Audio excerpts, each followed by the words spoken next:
Fala galerinha do xadrez, tudo beleza? 5 Field Cup segue firme, Fabiano Caruana contra Wesley So, os melhores jogadores dos Estados Unidos e também do planeta, né? Estão entre os top mundiais aqui esses dois jogadores. Partida pensada, muito bacana, a gente vai ver a partida e depois como é que tá a dinâmica de rating da galera. Será que o Magnus Carlsen ainda é o número 1 do mundo? Será que o Caruana ainda é o número 2? A gente vai ver essas coisas. Wesley So, Mineirinho, como é que tá indo? Nosso querido Wesley So. Então, bora dar uma olhada aqui nessa partida entre esses dois grandes rivais aqui, Fabiano Caruana e Wesley So. E falando em rivais, todo grande jogador tem um grande rival, né?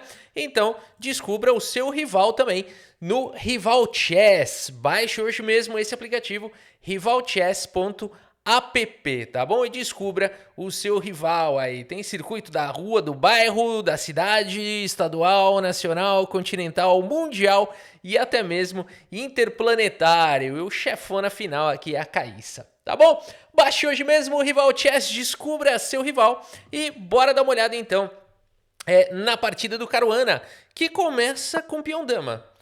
O Wesley So responde com cavalo em F6, temos aqui C4 e aqui E6. Cavalo C3 foi jogado, uma pena.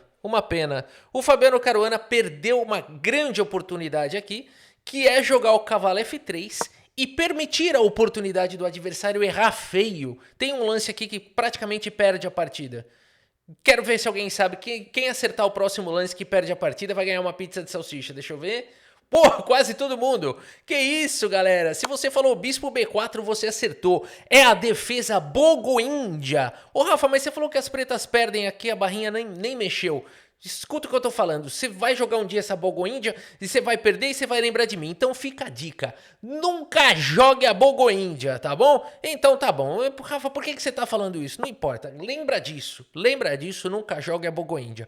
Mas o Caruana não deu a oportunidade do Wesley So errar e seguiu normalmente com o cavalo C3. E agora essa defesa é a Ninzo-índia. Ninzo-índia é uma boa defesa para as pretas.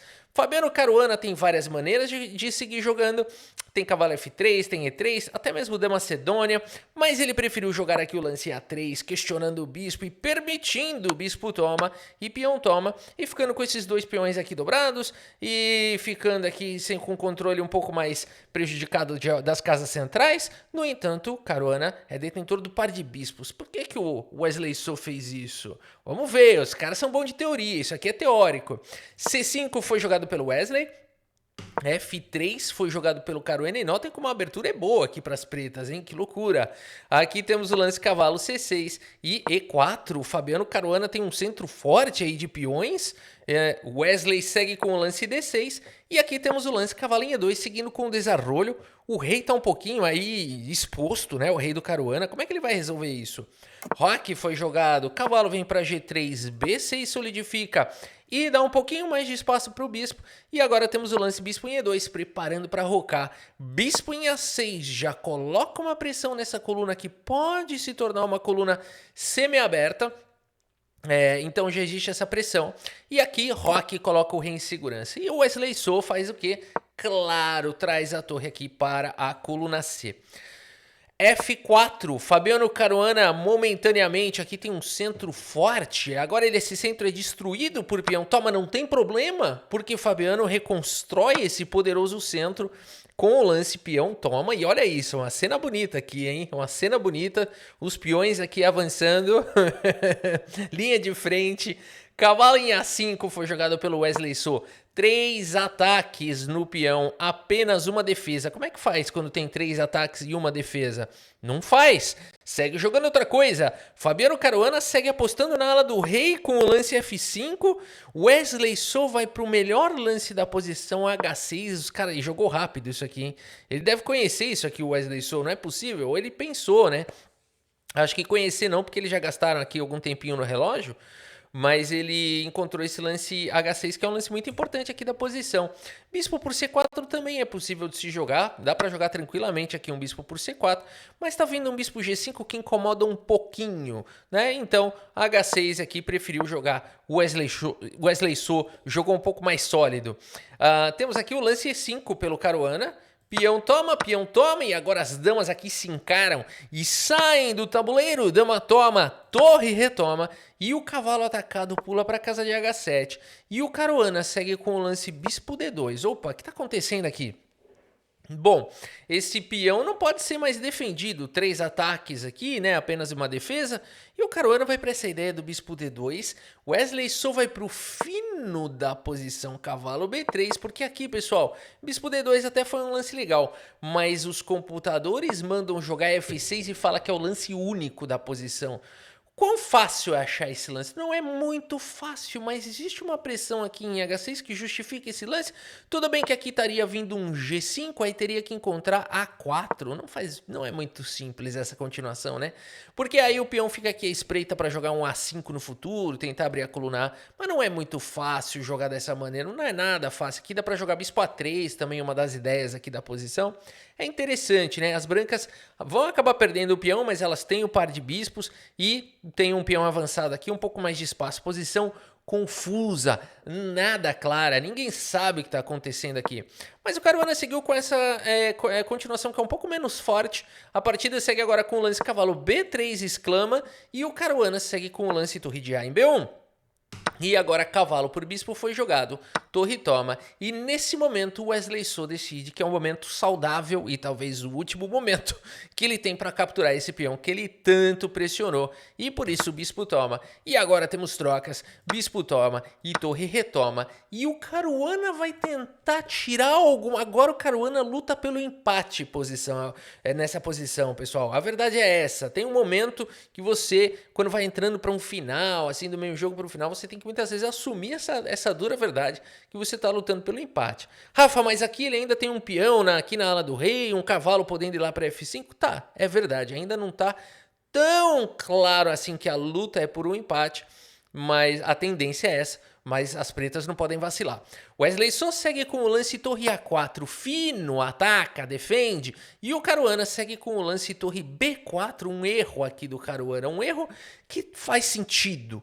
Esse lance tenta trocar o defensor do peão de A7 e ao mesmo tempo ele entrega um peão para tentar esse contra-jogo aqui na ala do rei. É interessante a abordagem do Caruana, principalmente pelo fato de que o tempo dele está acabando, né? Então ele tem que encontrar alguma coisa aí rápida. No entanto, melhor ainda teria sido torre B3 e vai segurar a posição com um peão a menos e aceitar que tem um peão a menos e ficar lutando.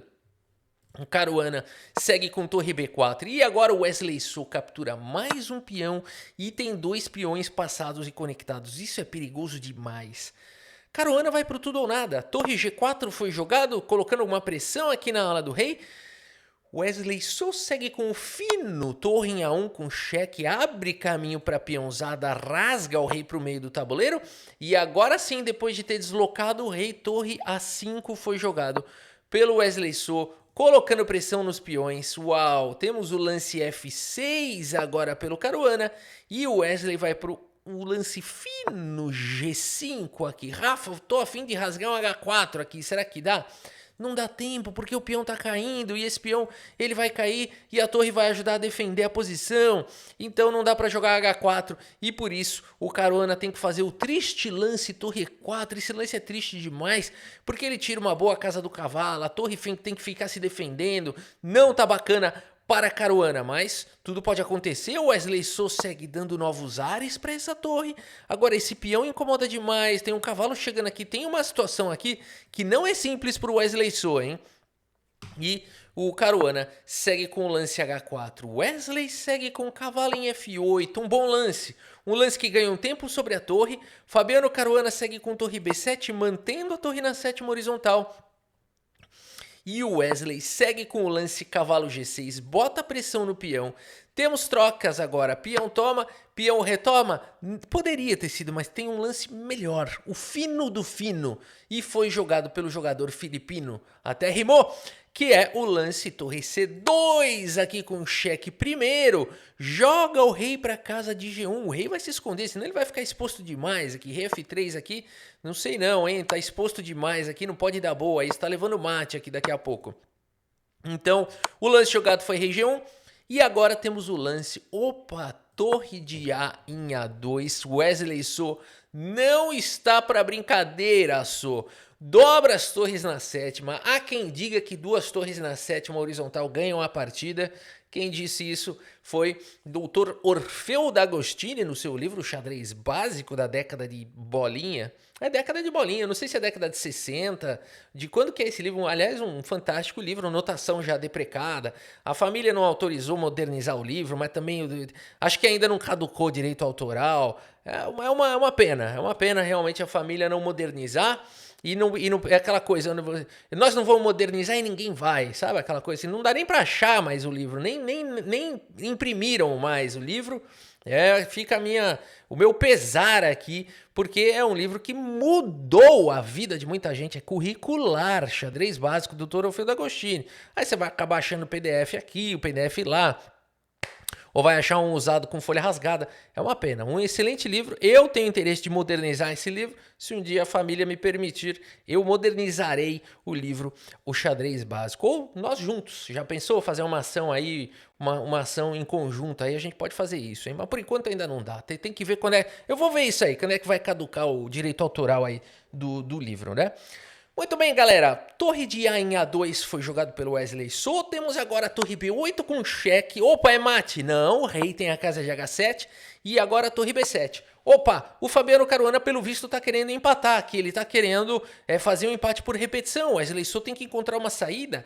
E o Wesley So segue com o peão, toma. E o que esse lance tem de bom? Ele dá uma casa de fuga pro rei. Uma casa importante, porque a partida segue com torre por F7. Esse peão aqui está muito próximo de ser promovido. Rei H6. Puxa vida, se pudesse jogar a torre H7 era mate. Mas ninguém pode ajudar essa torre a dar esse checkmate. E o pior, tá tendo ataque aqui. E agora então o Caruana segue com o lance cavalo em F1, que já não tem como defender aqui esse peão. Não tem que o lance torre 2 aqui. Simplesmente torre toma, cavalo toma e torre toma. E as pretas aqui estão melhores, né? Então por isso o lance jogado foi cavalinho F1. E agora pelo menos defende a casa de H2. Temos o lance torre por G2 com cheque rei H1. Pelo menos o cavalo está cumprindo algum papel evitando esse lance. Mas o Wesley So segue com torre de G em F2, ameaçando checkmate. Por isso o rei G1 foi jogado. E agora, como fazer nessa posição? Se jogar torre G2, rei H1 vai empatar. Mas o Wesley So não quer empatar essa partida e ele segue simplesmente com o lance cavalo em H4. Olha que posição arriscada aqui, né? Mas o Caruana faz as contas e mesmo com o tempo caindo aqui, abandona aqui a partida. Abandonou porque não dá mais. Agora sim, né? Existe aqui essa ameaça de trazer as 2 torres para o ataque, uma vez que o cavalo vai ficar protegendo aqui a outra torre. Então uma possível continuação aqui seria o lance torre E3, tentando segurar também aqui a entrada do cavalo, porque estava ameaçando mate em 3, né?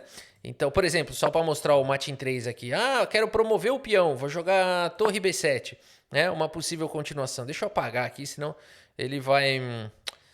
Aqui ele tem que colocar como uma possível continuação, senão eu estrago o relatório. Torre B7. Aqui tem mate em 2, né? Em 2 ou em 3? Cavalo cheque. Não, aqui em 2, né? Mas se você quer fazer bonitinho, faz em 3 aqui, ó, com sacrifício de Deus. Eu quero fazer sacrificando a torre. Pode fazer em 3. Eu prefiro esse. Agora é o seguinte. Aqui cavalo H4 foi jogado. O que daria para jogar aqui? Um torre E3, então, para evitar a entrada do cavalo. Mas tá vindo torre G2 de qualquer maneira, seguido de torre de A em F2. A diferença é que agora o cavalo está defendendo essa torre, né? Então aqui acabou. Você teria que jogar um torre 1 para defender o cavalo, e aí tá vindo cavalo em F3, que não apenas ataca a torre, mas também ameaça o nosso bonitinho checkmate ali. Por exemplo, torre C7 de novo, sempre esse. E aqui, bom, aqui tem torre G1 mate. Mas qual você prefere? Torre G1 mate ou torre H2 sacrificando a torre? Sacrificando a torre, vai ganhar uma pizza de salsicha. Poste aí nos comentários se você prefere o mate mais longo, mas que sacrifica peças, ou se você prefere o mate mais curto. Se você respondeu o mais longo, é a resposta certa. Não tem questão de opinião aqui, tem a resposta certa. Quem manda no canal sou eu. Pessoal, vamos dar uma olhada aqui no relatório aqui dessa partida do chess.com. Bora puxar, ver a precisão dos jogadores e depois o rating ao vivo da galera e também como é que tá a 5 Field Cup, o ranking. Vamos lá. 98,9% de precisão para o Wesley So, tá bom ou não? O Caruana fez 91, mas os tempos mudaram. Hoje em dia 91 é porcaria. No alto nível Os caras têm. Esses dias não fez, o cara fez 94, acho que perdeu porque o Carlsen fez 99. É difícil, galera. É o altíssimo nível dessa turma, né? E aqui então a gente tem, olha só, né? Na classificação por enquanto do torneio, vou até recarregar a página porque tava rolando algumas partidas aqui, pronto. Wesley So, por enquanto, na primeira colocação, Mineirinho com 3 pontos. Na sequência, o francês MVL e o Levon Aronian. Os 3 primeiros colocados fazem parte da confraria do xadrez, tá bom? É a classe dominante, a elite reinante. Reinante, tá certo? Fala reinante por gerações. Agora, tem a nova geração vindo aí, ó. Pragnananda, 4º lugar. Caruana da confraria em 5º, com 2. Kaimer da nova geração com 2, Sam, The Kingbreaker, Sevian com 2 pontos, Anne Shigiri com 1 ponto e meio, que o Guiri empatou 3, perdeu 1. Ele não conseguiu empatar a 4ª. E aqui, Sindarov, caraca, que maldição. Ah não, mas o Sindarov nem campeão do mundo foi, hein? Eu ia falar a maldição dos campeões do mundo, né? O Dingliri foi campeão do mundo, no outro ano só ficou em último nos torneios. O Gukesh foi campeão do mundo, nunca mais ganhou nada, ele fica em último em todos os torneios que ele joga. E o Sindarov eu já tava achando que era campeão do mundo aqui, e que tava com a zica do Carlsen. Todo mundo que é campeão agora tem a zica do Carlsen, fica em último nos torneios. Agora é o seguinte, meus amigos, o Sindarov ainda não foi campeão do mundo. Mas ele venceu o torneio de candidatos e vai disputar o Mundial esse ano contra Gukesh. E aqui, classificação da galera, temos, olha só, Ricardo Nakamura como número 2 do mundo e o Fabiano Caruana como número 3. Perdeu um pouquinho de rating aí com essa derrota. Wesley So vai subindo, é o número 4 do mundo, ganhou 2 posições, muito bacana. E quem sabe ele pode se aproximar aí. Será que nesse torneio ele vai conseguir se aproximar dos 2.800 de rating? Eu acho uma meta um pouco agressiva para um torneio, mas impossível não é. Basta ver que o Sindarov deu umas arrancadas dessas aí recentemente, né? Tá bom, galera, por hoje é isso. Espero que vocês tenham gostado aqui da partida e do vídeo. Muito obrigado pela sua audiência, um grande abraço para todos vocês e até a próxima. Valeu!